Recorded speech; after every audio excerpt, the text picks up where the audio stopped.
गया, कहीं इनको गिरफ्तार किया जाए। सरकार को ध्यान में आ गया? सरकार माननीय अध्यक्ष महोदय, घनश्याम बोलो। माननीय अध्यक्ष महोदय, आपने स्थगन प्रस्ताव पर बोलने का अवसर दिया, इसके लिए आपका बहुत बहुत धन्यवाद।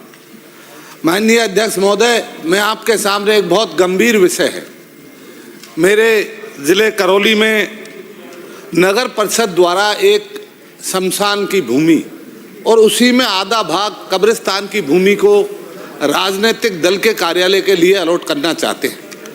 ये बहुत दुर्भाग्य और गंभीर विषय है कि जब हम शमशान की भूमि और कब्रिस्तान की भूमियों पे इस तरह राजनीतिक दल के कार्यालय बनाएंगे तो इससे शर्म की बात नहीं हो सकती।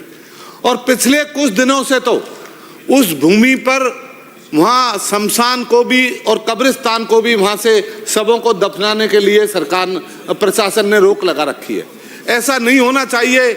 और इस तरह अगर शमशान में ही अगर कोई राजनीतिक दल जाना चाहता है तो इससे सौभाग्य की बात है। जाओ आप मरघट में जाके कार्यालय बनाओगे तो इससे बड़ी बात क्या हो सकती है। आपके नगर परिषद करौली ने वहाँ एक विज्ञप्ति जारी की है कि हमारे मास्टर प्लान में ये भूमि शमशान भूमि है और उस शमशान भूमि 3 बीघा जमीन जिला कलेक्ट्रेट के सामने है और सामने वाली भूमि पर सरकार ने अतिक्रमण करके उस पर रोक लगा दी है। तो मेरा माननीय अध्यक्ष महोदय, आपके माध्यम से सरकार से ये आग्रह रहेगा कि शमशान और कब्रिस्तानों की भूमि को तो छोड़े। माननीय सुप्रीम कोर्ट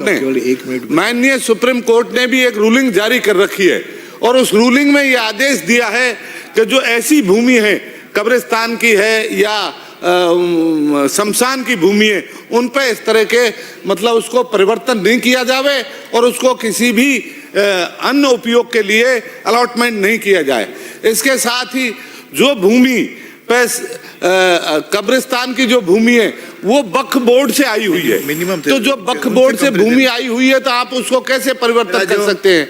तो मेरा आपके माध्यम से निवेदन रहेगा, आप सरकार को आदेशित करेंगे कि इस तरह का कार्य नहीं करे जिससे जनता में आक्रोश पैदा हो, वहाँ विवाद खड़ा हो और इस तरह की भूमि वहाँ अलॉटमेंट नहीं होनी चाहिए। श्री